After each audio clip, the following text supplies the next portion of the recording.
Good morning, good afternoon, good evening, wherever you might be watching this. Coaching the women's game, that is our topic here, and we have two of the best. I'm Glenn Crooks, and let me introduce our two panelists for the next 45 minutes. First, Carolina Morace, a 19-year international career which has spanned 3 decades, 105 goals and 150 appearances on the international level, scoring the first hat trick in the Women's World Cup at the inaugural event in 1991. Her coaching resume includes the national teams of Italy and Canada and the club team AC Milan. She's also been a commentator on men's and women's football in Italy. And just this week, she released a new book, which I am not going to try to pronounce. I will let her introduce that book and describe some of that. Carolina has her UEFA Pro license. And currently she's unattached to a team, but her ambition is still to coach. She said recently in an article, I would like to coach a good team that can express the beautiful game. James Clarkson. In December of 2018, James Clarkson named the head coach of the Houston Dash. This after more than a decade with the Houston Dynamo Academy, their director of youth development. He oversaw the creation of the academy, and along the way, 10 players have earned a first-team status and signed professional contracts. Prior to the Dynamo, it was South Texas Youth Soccer, also the boys director of training at the Eclipse Soccer Club in Houston. After a professional playing career in New Zealand, he holds a UEFA A and a US Soccer A. And congratulations, James. Belatedly, the NWSL Challenge Cup champions in Utah this year. Welcome to you both. Carolina, I want to start with you, and I want to go back to your quote. I would like to coach a good team that can express the beautiful game. And in one of your previous sessions here at the Athens Women's Football Summit, you talked about the beautiful game. Could you define what it means to you? What is the beautiful game to you? Beautiful game is a game where the combination of the movement of the player with the ball and without the ball are coordinated, are open, and of course are directly to score. There are many ways to build up the game. One is along the ball. Another one is the game that show us Barcelona, that is ball possession. Now, in 2020, we have another team that we follow because express a beautiful game. And of course, also if I'm a coach of in a women's side, I have to be ready to understand the game also in the men's side, because sometimes, very often, we learn from them. And now, team like Liverpool, for example, is beautiful to watch. And I think also that if in a women's game we can do something like that, I think that we can have much more fun to watch women's football. Do you enjoy watching Atalanta? Do they fit the beautiful mode? Yeah. Yeah, exactly. Because we saw, now, in Italy now we play, of course, in a different way than we are not anymore catenacciari. Now everybody wants to score one goal more than the opponent. And Atalanta in Italy, they bring something completely new because they build up the game, create the rombo. Rombo is like a square. Yeah. I don't know this word in English. And they build up this kind of figure that help them to pass the ball in a good way, to go immediately in the other side of the pitch. And everybody now in Italy is watching Atalanta, and no, the other coach, they can't stop them to score. So, James, I'm going to give you a moment to define what the beautiful game means to you, coming from a different culture. And it's a worthwhile discussion because everybody has an idea of how they think the game should be played. And what are your feelings? I want to be entertained, and so skill, technique, movement is what I want to see. I want it to be fast flowing, and I want it to be attack orientated with lots of goals. And that's evolved through time, and how I appreciate the game, and the game continues to change. And I agree with Carolina there. You look at Liverpool, Bayern Munich now. They're setting the bar and they're setting the standard, and it's incredibly entertaining. But you're even seeing teams like Leeds United coming into the Premier League, and they've got their style through Bielsa, and I'm a huge fan of him. So to see Leeds doing it is fantastic. But I think this is part of. I am originally from England, even though I've been in Texas for 24 years. I do love to see some passion, commitment, and a real desire to want to win. And I like to see it really competitive. And that's how I want to see my teams play. And so when I stand on the sidelines, I want to be entertained by my team. And I have a vision of how the game should be played. And that's the challenge from coaching, is trying to get your team to be able to fulfill your vision. So it's a mixture of both, of being really competitive, but I do love skillful players, and I want to see them express themselves as much as possible. And you certainly have some on the Houston Dash, forgive me, but you guys are connected. I know we want to get to that a little bit later on.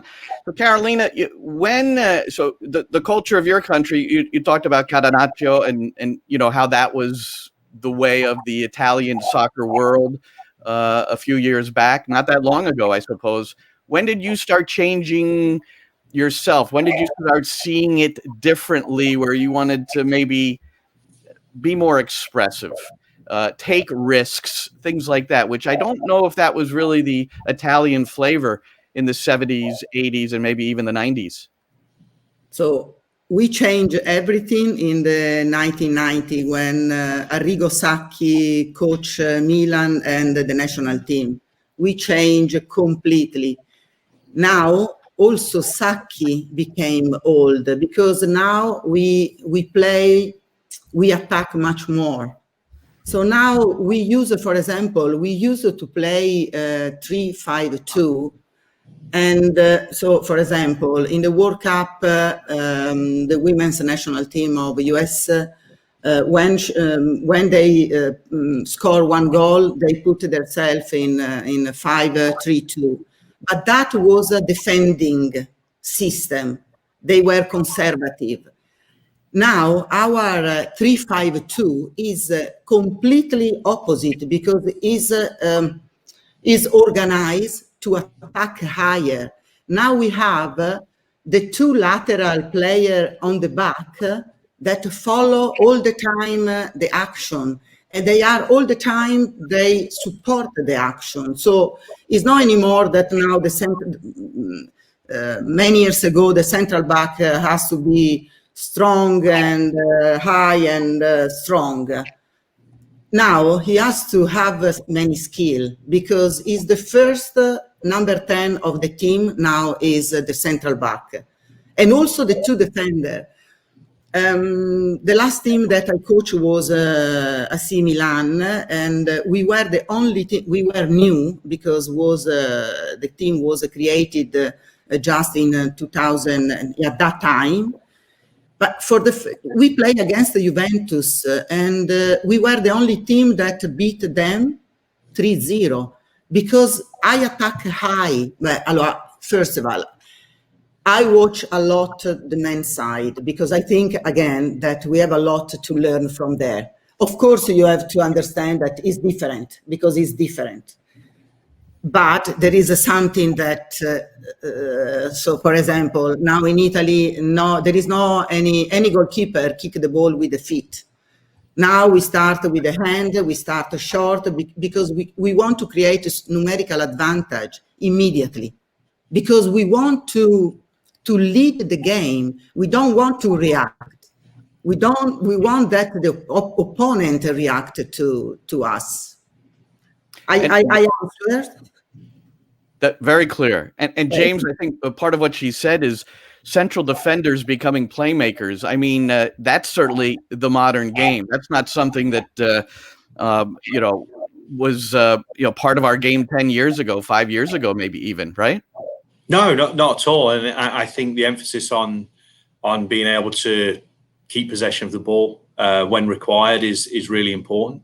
And I think the goalkeeper plays a role in that, because once the two centre-backs open up, the goalkeeper's almost like the third defender. So now, by having three players to initiate the build-up, you're able to push those full-backs higher to create those numerical superiority in midfield.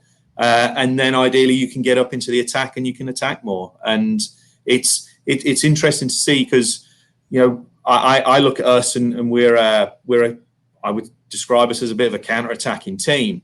But in years gone by, you would be initiating counter-attacks from the top of your own box. You'd be getting everybody dropping really deep.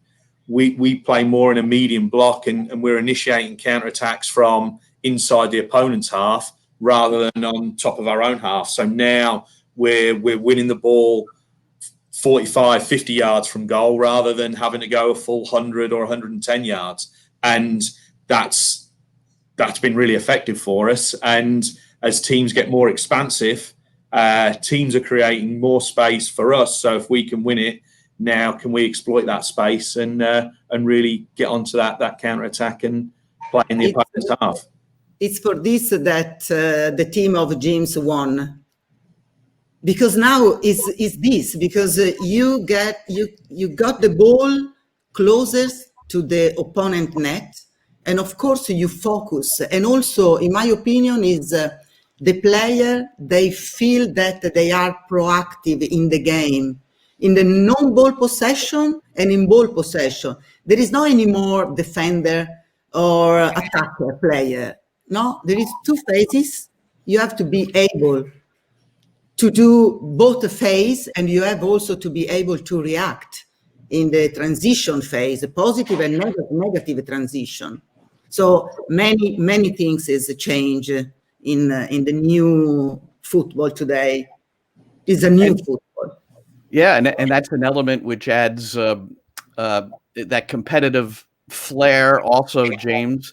And as Carolina says, it engages the players. I just want to tell a brief story which compares the women's game to the men's game, and then see what you think. When I was hired to coach Rutgers University, now this is years ago, but the men's coach, it was a 2-month period where the men's coach had to lead the women because they didn't have a coach. And when I accepted the job, Bob Riasco, who's the men's coach, he came to me and he said he really enjoyed coaching the women. And he gave 2 reasons. He said, 1, they're willing to listen and absorb the information and learn. But he also said, number 2, is that they're not necessarily playing at 100 miles an hour like the men do sometimes, and that he could choreograph how they play a bit. And when we talk about the beautiful game, and his conclusion was, I enjoy watching the women more than the men sometimes because of that. What do you think, Carolina? No, I don't understand very well the last part. Why he said that the choreograph means that exactly. the pattern of play where it's an attractive style, and that he could do that more with the women than the men, because the men were so, and we're talking about a teenage, or well, go ahead. What do you think? No, in my opinion, there are some matches that in the men's side that are amazing. So if you watch the team of Bielsa or Liverpool or Monaco, so is an enjoyable game. In my opinion, we have to grow. What I don't see in the women's side that is instead clear in a men's side is more the physical approach to the game. So it means in the men's side, I can see much more acceleration, deceleration. In women's side, you need to have your physical trainer that has to be much better, because many games also in the World Cup was just one pace. And that is just the same pace. And that is not because the women doesn't have acceleration or deceleration. It's because the women has to be coached in a different way. If you don't do the strength in women, the explosive strength, not massive strength, that is two different things. If you don't do explosive strength in a women, the risk of injuries is high. And they don't sprint because we don't have a testosterone. For the boys or the men, it's okay because, however, if they stop for 10 days, they can keep going to have their strength, their speed. For us, our speed, you have to build up, is not natural. So I think that we need to have people. For example, one day I remember that I spoke with a goalkeeper coach, and because we started to work together, and I saw him that of course the position of the goalkeeper is 2 meters over the line in the men's side, because if you are out, you can cover more net, but the shooting of the man is a shooting that is stronger. Sometimes the shoot, that we have also women that can shoot strong. It's not just that we have. But the majority of the shooting is in that way, because we don't have the technique sometimes, and sometimes also we are not prepared to do it. So, of course, in a women team, the goalkeeper doesn't have to stay 2 meters outside the net. You have to adapt because it's different. No, absolutely. I think goalkeeping, that's one of the prime examples of how you have to train individuals differently. James, the physical side of it, that impacts training. What are some of the things that are done in your program, both in season and out of season, to help affect that? I think we're a little bit unique because of the climate that we have in Houston. And certainly when the summer months come around, if we're not physically prepared by the time the summer comes, very, very difficult to get anybody fitness levels to the levels that they need to be. So a lot of the work in pre-season is really important to get the players properly prepared. And because of the heat and the humidity that we have to adjust the training times, which then obviously affects how we can train and when we can train. I'm a big believer in we do a lot of games for understanding, and we play a lot to help build up that fitness levels. We have good fitness people around that really help the players. We maximize the gym twice a week as well. But it's through how we train is how we prepare for the games. I think because of the heat, we produce a lot more red blood cells, which gives us an advantage. And I think we see that when we travel. And I think you also saw that in the Challenge Cup because of the short preparation that we had, because we were able to train in the heat. I think we dealt with the altitude and things much easier. We adapted to the climate in Utah very quickly. And I think that showed it in the way that we played. And we were able to keep everybody healthy through the whole tournament, which played a big role in it. But I really want us to try to train how we want to play. And, it's interesting listening to Carolina talk about sprinting and things like that. So last year we were considered quite an unathletic team. And, the game's very transitional here. And it was an issue against the top teams. Certainly if the game got expansive and there were big areas, we were considered quite, we weren't athletic. We were competitive, but not really athletic. We made some changes in the personnel, but if you looked at the profiles, they're very, very similar to what we had in terms of athleticism. So I don't think we've got any more athletic, but we've changed the way that we play. And there's more of an emphasis on us when we regain the ball is our ability to play forward, try and break lines and get the ball moving forward. but the reaction of when we play that ball forward, we've got better support beyond the ball and underneath it. And we're not getting caught in possession by playing shorter passes in that area. We look to escape the regain zone, and that initiates us into our counter-attacks and attacking. And that subtle change of the first thought of being able to play the ball forward, and then the players' ability to react to that situation and move. We're not necessarily running any faster, but it looks faster because we're playing forward and we're moving, and we've got that momentum going forward. And that's been a total different change in how we've played the game to try to maximise the profiles and personalities that we have on the team. I don't know if you've seen the recent comments from Tyler Adams. He plays for Red Bull Leipzig. Mm-hmm. And then you've got the Red Bull system with Salzburg and Red Bull in New York, New Jersey, actually, with MLS. But he said when they win the ball, they have 8 seconds to get it into the final third. And when you watch those teams play, that's sort of what you're talking about. Like, win the ball. If there's an opportunity to get in, let's go.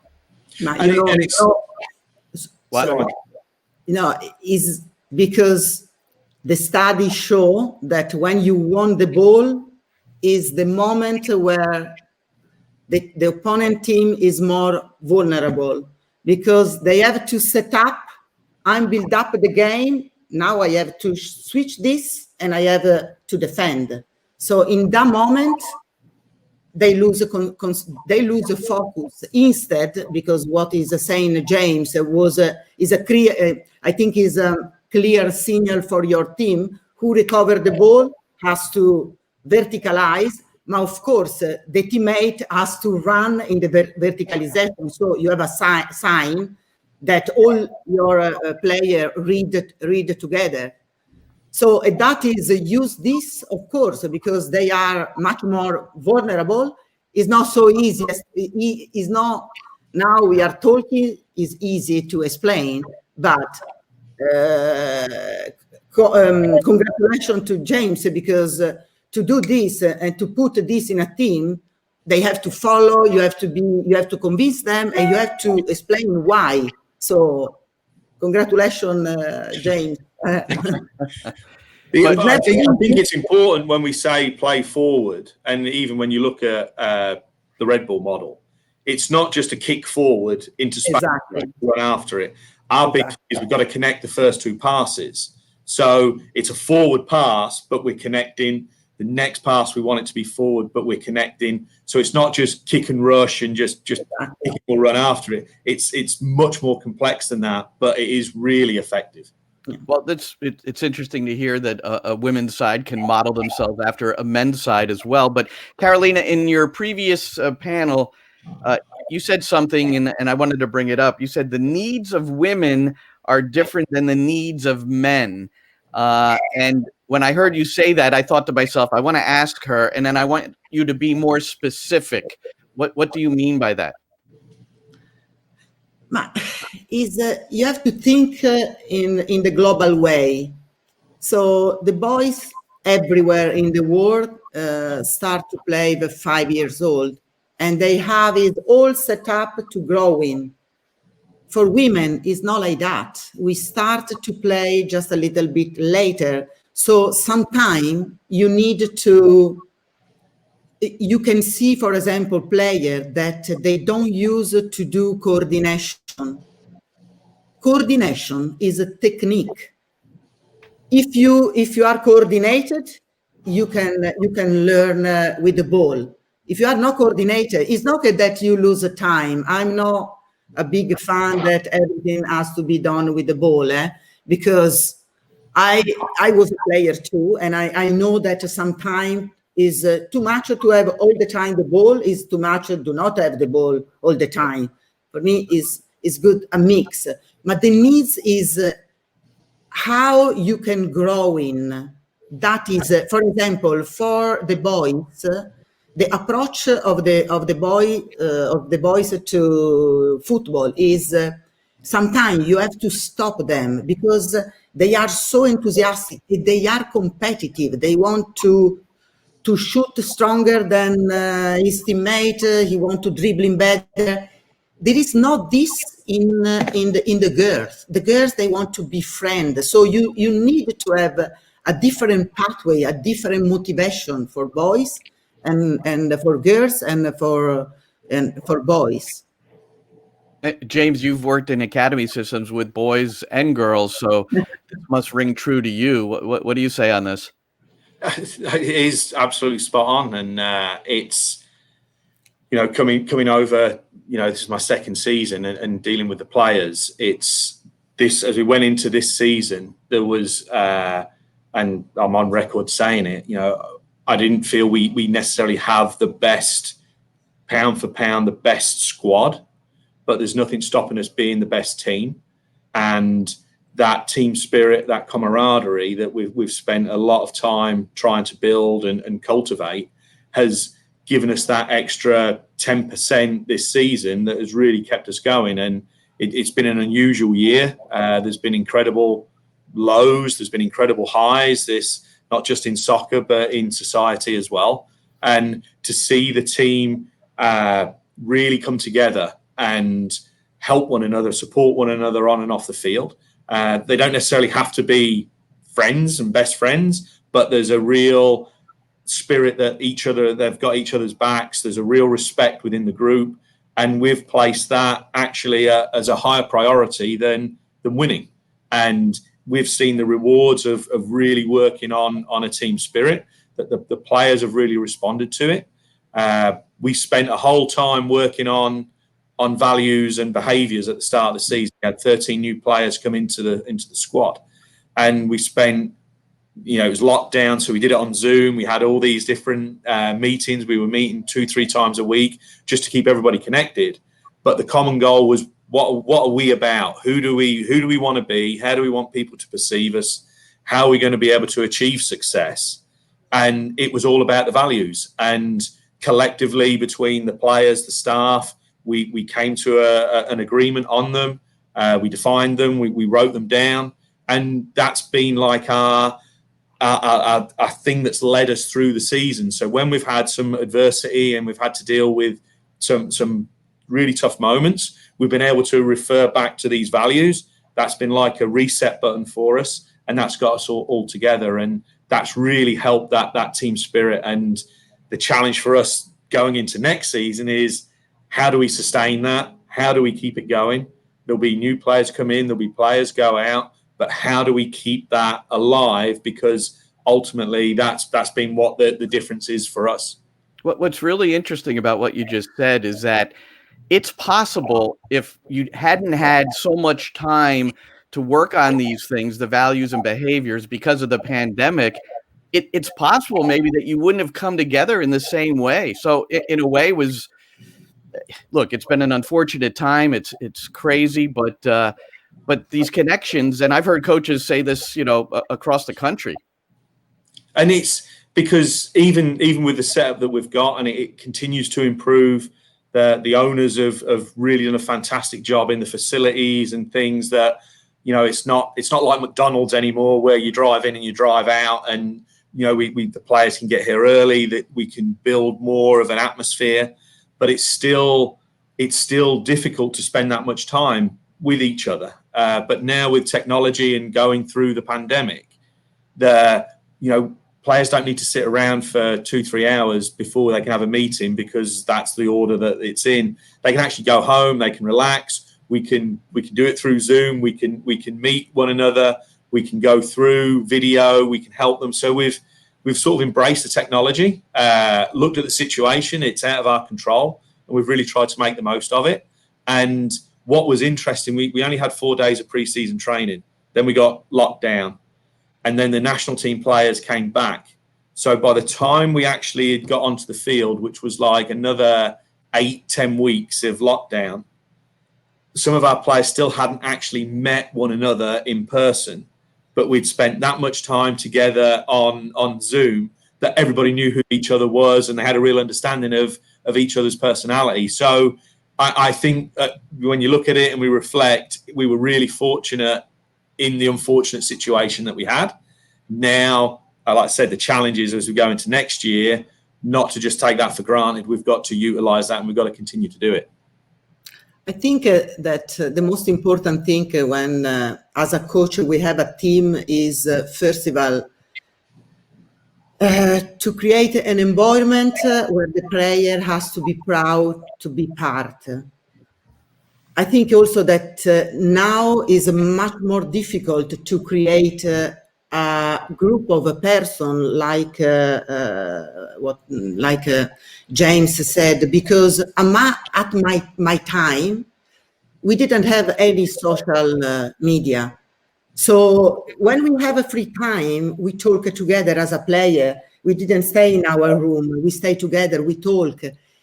Now the player, of course, they became a star. So they have their own social media and they have a lot of followers. And maybe it's more difficult to explain to them that you represent your club.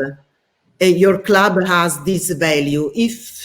Values. If you recognize yourself in these values, is okay. You can be part of the team. But at the end, the player, they are proud to be part of the team, of that team, because they are part of the team. There is not something that is outside of them. If you put your skill into the team, you became part of the team. It's natural. I just checked, Carolina. You have 2,933 followers on Twitter. So you need more. You're not active enough on Twitter. You know what?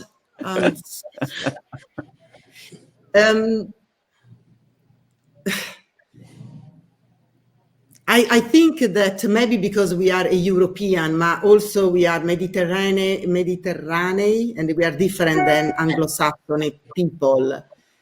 We don't like the book where they say, oh, the leadership is this, that is that. And when you go to the interview, you repeat, yeah, because I care about that. Okay. Yeah. We read the classic author. So do you understand? Is something more, is there something more deep? I don't know. And it's not because I don't trust this book, because all they write is okay. In our culture, you have to feel inside. I have my job. I can't lose my time in the media, in the social media. And I'm not young enough. So the whole point is old-fashioned. I think that's what we're saying here. So we've talked about how, and both of you have said how you've learned from the men's game, or you watch the men's game and you can take pieces of that and learn from it. What can the men learn from the women? So James, I'll let you go first on this, but what can the men learn from the women's game? I think they can learn a lot. I think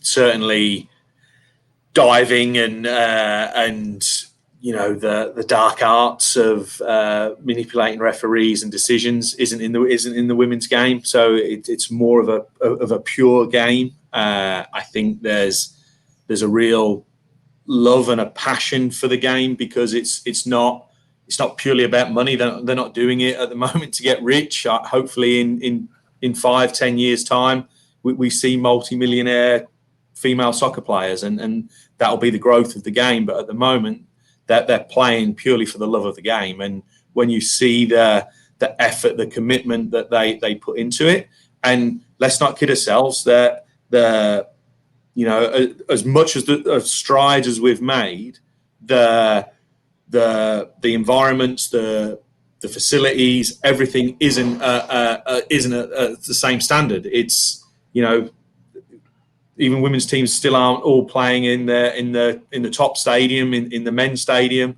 so that they're playing in small facilities. There's a substandard quality of investment in the game. So to see the passion, the drive that these players have at the moment is is incredible. And, you know, Carolina's seen it. She was at the forefront of it. She's a trailblazer. That's what we're seeing today is down to players like herself. And the current players, unfortunately, are going to be in the same situation in another 5-10 years when the game goes to a whole nother level. And but to see the determination to keep the game going, to see the effort that they put in is incredibly humbling. And I think the men can learn so much from it. And the future is incredibly bright down to the efforts and the commitment of the players at the moment. In 1991, Carolina, it's pretty safe to say that every player that participated in that first World Cup did it for the love of the game. They were not doing it for financial gain, right? No, for sure. But I think also that, of course, in the men's side has to be some passion and the beauty to play. Of course, they have much more motivation because the economic level, of course, is attractive for the men. I agree with James in all he said. I think I can add maybe two things. The first is that the women generally they give them in the training session, they give the maximum. The men they give the maximum just in the match. The women, they can do both because for them is always a way to grow the training and the match. And another thing is, I think, the ontology. I think that now, because there is a bar, there are the TV everywhere. So sometimes you can see that a player do this with another player, and the player dive. He acting do something that I don't know what happened. So that is do not respect your colleague. And I think that the respect of the colleague in all activity in our life, as a coaches, as a journalist, as an architect, as a doctors, we need to have a respect. They need to respect too. So.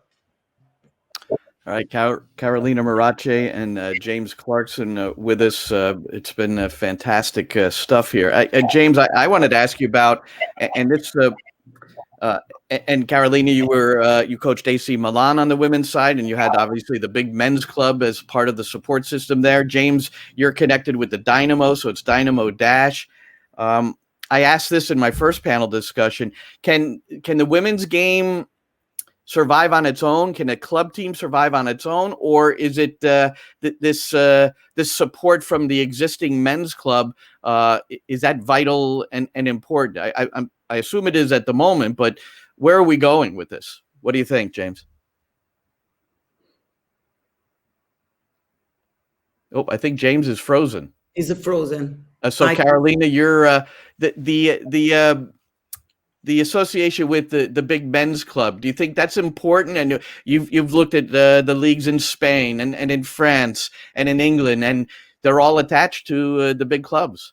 But in Italy, what happened is that women football growth when the big club like Juventus, Inter, Fiorentina, Rome, they decide to have also the women's teams, because it's not professionalism is not just about money, it's about the environment. I was when I was a coach of Milan, the facility was amazing. We had the doctor there, the gym there, the physio, the clinic there, the physio there. Is everything is set up just to play football and to do your maximum. So we need to have a system that can, because in Italy we have now professional team and amateur team. So team that maybe are just women's team.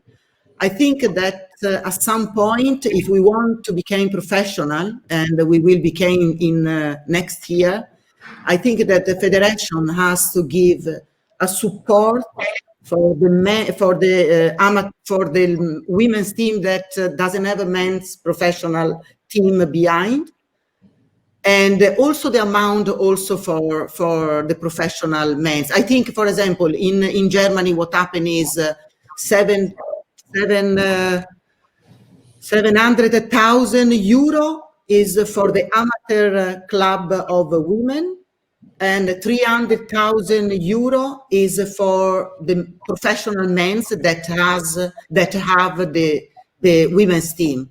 So I think that both teams they need the support of the federation. James, how important is the support of the Dynamo? Do you feel like your standard in terms of the support staff, things like that, is complementary?